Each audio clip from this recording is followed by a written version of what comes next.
साहब ये पॉलिटिक्स है, यहाँ पर मजदूर का बेटा राजा नहीं बल्कि राजा का बेटा ही राजा बनता है।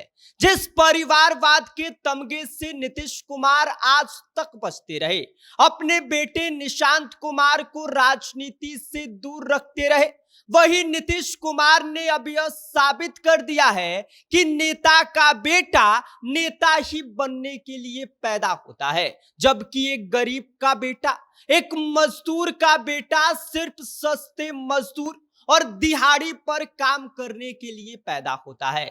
और ये बात हम नहीं बल्कि जनसुराज के सूत्रधार प्रशांत किशोर कह रहे हैं।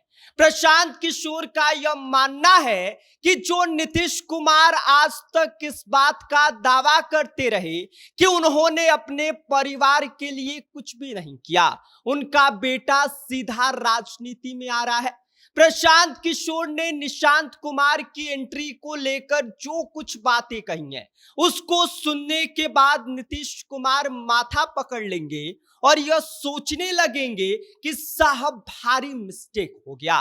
बताएंगे आपको सब कुछ, लेकिन उससे पहले नमस्कार, मेरा नाम विष्णु है और आप देख रहे हैं जनता जंक्शन। साहब कहानी अब दिलचस्प मोड़ ले चुकी है। जिस राजनीति में सालों से नो फैमिली नो फेवर का बोर्ड टांगे घूम रहे नीतीश कुमार अब उसी दरवाजे से अपने बेटे निशांत कुमार की एंट्री करवा दिए हैं और बस यहीं से शुरू हो गया है परिवारवाद वर्सेज सिद्धांत का नया सीजन। अब देखिए, खेल बड़ा ही दिलचस्प है। एक तरफ दावा ये कि हमने परिवार के लिए कुछ नहीं किया, परिवार को आगे नहीं बढ़ाया, दूसरी तरफ अपने ही बेटे निशांत कुमार को सीधे पॉलिटिक्स के मैदान में उतारना। यह कोई वार्ड सदस्य का चुनाव तो नहीं है साहब, यहां बात हो रही है सीधे पार्टी के भविष्य की। और यही बात अब प्रशांत किशोर ने पकड़ लिया है। नवादा की रैली में प्रशांत किशोर ने सीधा नीतीश कुमार से निशांत कुमार के बारे में पूछ लिया कि आखिर उनकी योग्यता क्या है, समाज के लिए उन्होंने क्या काम किया है। अब यही सवाल जो है वो बिहार की राजनीति में उठने लगा है। बिहार की जनता यह पूछ रही है कि साहब किस उद्देश्य से उतारे हैं और यह समझने की कोशिश कर रही है कि जो नीतीश कुमार आज तक यह बात कहते रहे कि हम परिवारवाद की राजनीति के सख्त खिलाफ हैं, वे अब अपने बेटे निशांत कुमार को राजनीति में क्यों ला रहे हैं। प्रशांत किशोर का साफ कहना है कि बिहार की राजनीति कुछ परिवारों तक सीमित रह गई है। वही चेहरे, वही खानदान, वही विरासत। नेता का बेटा नेता बनेगा और आम आदमी का बेटा बस नौकरी के लिए दर दर भटकता रहेगा, बेरोजगारी की जिंदगी जीता रहेगा।